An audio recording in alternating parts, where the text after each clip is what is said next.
honour my ancestors and my elders, and I pay homage to this sacred ground that we're on. I'd like to acknowledge another elder, Aunty and her son Jordan, which is part of my family that are here today. I'd like to acknowledge Linje and his family and ancestors, and I pay my respects to all of you, and I acknowledge your ancestors, elders and families. And I'm very proud and honoured to be here. This area is part of the traditional country of our family, and our family lived along the Birrong Mar, the Yarra River, for thousands of years before they were moved to a place called Corranderk Station, which is a mission in Healesville. And that's where my grandmother was born. So the MCG is our traditional ceremonial area.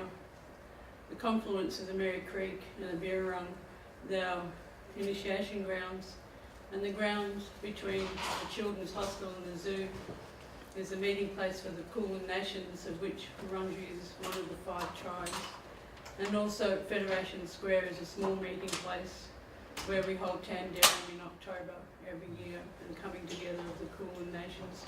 So Melbourne is very important to us, and my mother and grandmother always spoke about how it flourished along the riverbank and along the Merri Creek, and how they sat along the beds of the creek, particularly at Merri Creek, and did their women's business. There's lots of plants and animals, and particularly birds, because they made feather flowers. And so it's nice to be able to be told stories of our ancestors, and you know, we're pretty lucky we walk on our ancestors' footprints every day. And I thank our Creator for keeping us strong and resilient, because our family went down to 68 people after colonisation, and I think we'd be near the 1,000 now, so we're very, very strong. And we had a strong leader by the name of William Barrack, and he fought for our rights on the mission and for all other Aboriginal people that were on the mission. So we had someone that we could, I suppose, look up to, but also taught us through history about standing tall and about working together. And I'm very honoured to be here for the book launch, communicating development with communities. And I work in the community a lot, and I always tell people to remember the grassroots level people. We are the first peoples in most countries, and most first peoples across the world were colonised. And sometimes, you know, like with my grandmother on the mission, she was told what to do. And we don't like working like that anymore. We like to work in partnership, because we know what we want. Across the world, all First Nations know what they want, but they don't sometimes know how to get it. And we need to work together, we need to journey together, and we need to, first of all, respect each other so that the programs do work, because if we have no respect, nothing can happen. And I would like to ask each and every one of you, while you are here, to share your story of who you are and where you come from. The reason I ask that is I firmly believe if we can understand each other, we can live in harmony. When we live in harmony, we eradicate racism and stigma. And it's our children and our up-and-coming future leaders that benefit from that. They live in peace, and they can walk our streets without fear of any harm. So I'd like to offer you my hand in friendship so that we can all journey together. Can I say, may Bunjil, our Creator, surround you and keep you safe on country. On behalf of our elders, I say Womanjika, Wurundjeri Ballot, Yimangundibik. That means welcome to the home of Wurundjeri country. Wish to welcome you from the tops of the trees to the roots in the ground. It's when we look after each other and we look after country, country truly looks after us. Nun Godjin, thank you.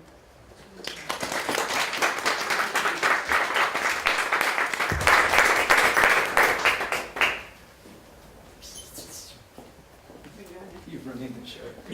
Yes, I'm running the show. I'd like to introduce Professor Martyn Hook, former Dean of Media and Communication, now Dean of Architecture and Design, to formally launch Linje Manyozo's third book. Third book. Third book. Thank you. And the book is here, and it's also available Thank you for for your sale over there. Thank you for your welcome to country. Linje can pull a crowd, as we know. I think certainly within this book we can begin to see the manner in which Linje presents a very particular vision of the world. That world is not something which is seen from Davos or from New York or from London. It's a view of the world that's seen from the south. And for me, I think the idea of seeing the world from the south is something that we need to increasingly relate to as we move forward on this planet. I think this book really begins to, for me, consolidate a maturity in Linje's writing, where we begin to see the manner in which the idea of development is questioned. The notion of the fact that not all development is positive. And often development puts Indigenous peoples at risk, it puts communities in peril, and it perhaps rewards some who shouldn't in fact benefit from the benefits of what that development might be. I think there's possibly also an acknowledgement of the failures of development and the manner in which this book begins to, perhaps not blatantly, but certainly in a very subtle way, point recognition at what some of those failures might be. The manner in which development doesn't deliver on many of its promises, and perhaps the manner in which the North and the West need to begin to reconsider how they measure the success of what that development might propose. I think that the book also talks very clearly about what happens when people don't ask. And it talks about what happens when people don't listen. And it suggests a very different way of engaging with community. It suggests a very different idea that local knowledge perhaps is better than an imported understanding of the world. I think one of the other things that it begins to raise, particularly in the chapter where he describes the idea of attempting to look at mechanisms to capture voices that aren't necessarily heard, we begin to kind of understand an idea about community versus charity, and a notion of the way in which people are really the things that make up community, rather than necessary geology, or beginning to understand the impacts of how we've been trained to look at things. I think that one of the things here is that there's a lot of suggesting that there should be some untraining, some development in the way in which we look, rather than necessarily the development and the manner in which we do. I think it also raises some really critical questions around the idea of agency. And I think in here, Linje on a couple of occasions talks about really what is the paradox of agency. And if we think about some of these development agencies and really be very critical about what it is that they're facilitating. For me, I think it really begins to talk very clearly about a notion of practice-based research, which is something which is very dear to the things that I try to do. And the idea that by being in practice, by actually situating yourself within people that you intend to help, you actually begin to understand. And the development of those skills of listening that he dwells on in the last chapter really, I think, start to point to ideas of a different type of industry-based training, where the notion of industry is really treated as hard work rather than an applied collection of knowledge. One of the things that I understand from a design background is the shift away from design thinking into design doing. And for me, what this book suggests is that perhaps there is a shift away from communicating into thinking about the impact that that communication might have. I think for all of us, we have seen the way in which Linje, on a personal note, has embraced his new home, and the manner in which Linje has reached out to the Indigenous people of this place, and the ways in which Linje has come to terms with trying to understand this country. And I would hope that maybe some of these reflections will be the next things that appear in the next book. Thank you.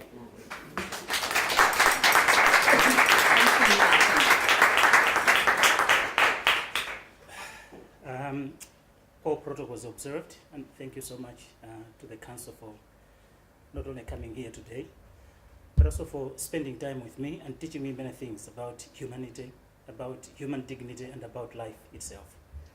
And thank you to Martyn for being very supportive, not just as a dean, during your time here, but also supporting me, realizing that I'm a subaltern, I'm a marginalized individual, and it's not easy to come from Africa to teach in this particular institution.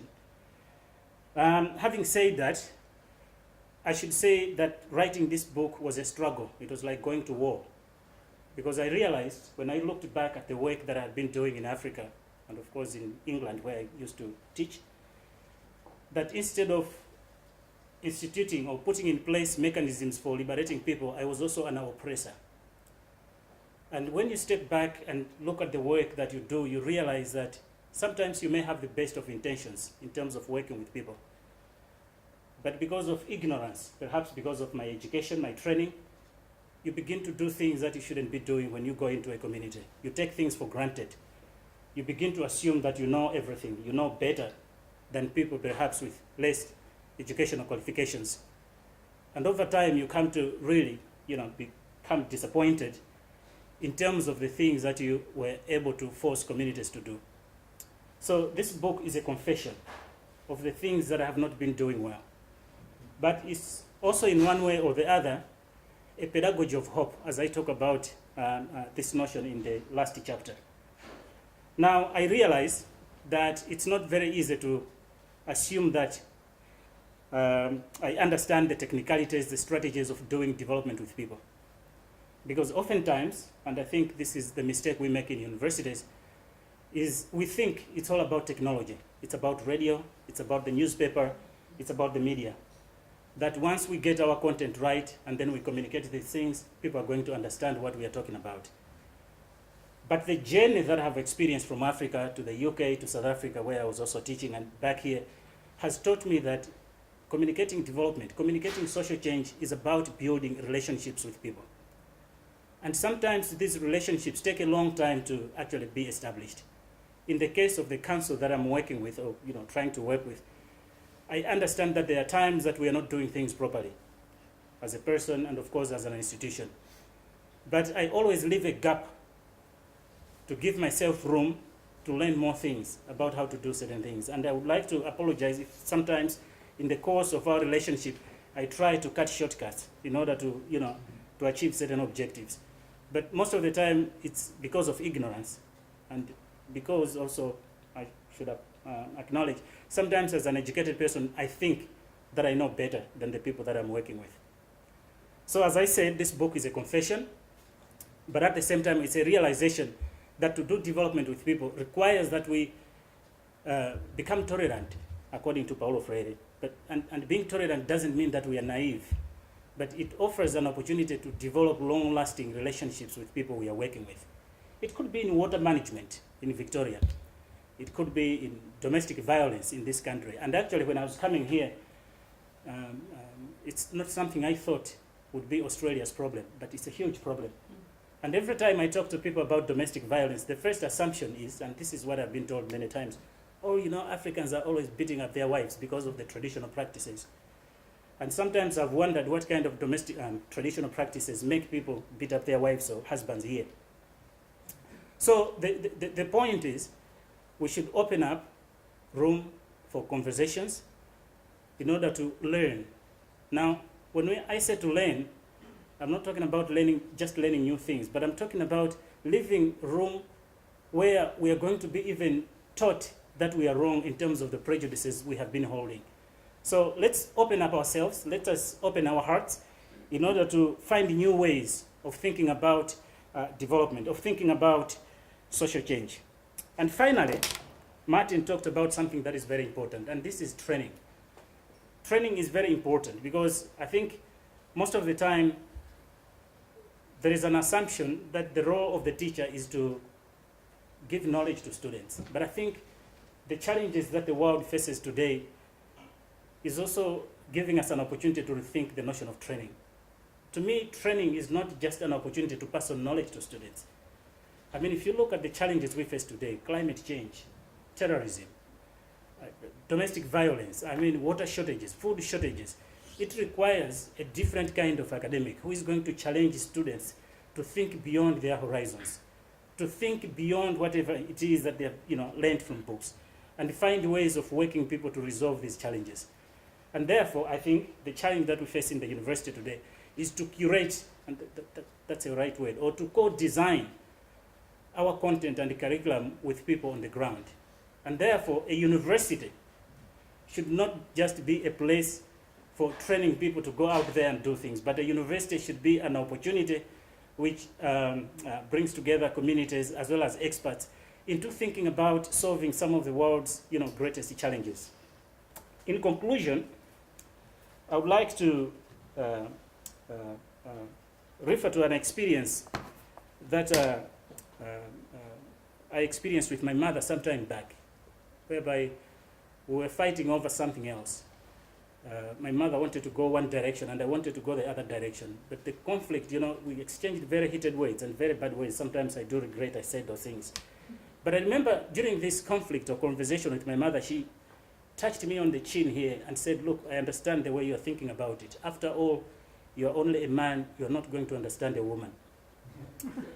Now, it's really possible that she meant whatever she said on that particular time.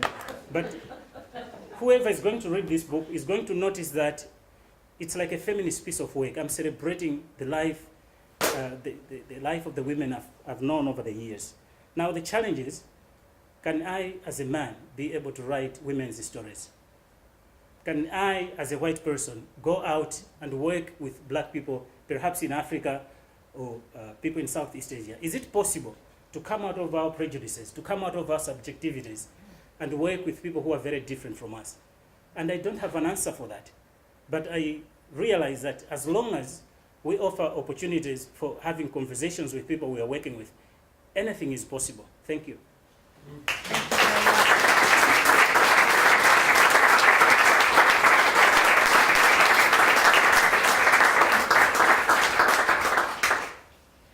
Okay, that's the book launch. I think you should all be encouraged to certainly read Linje's book. I must say too, it's written, he deals with a lot of very high-level theory, but he writes about it in such a way that makes it, a pleasure to read, really. And do enjoy some wine and food. Thank you.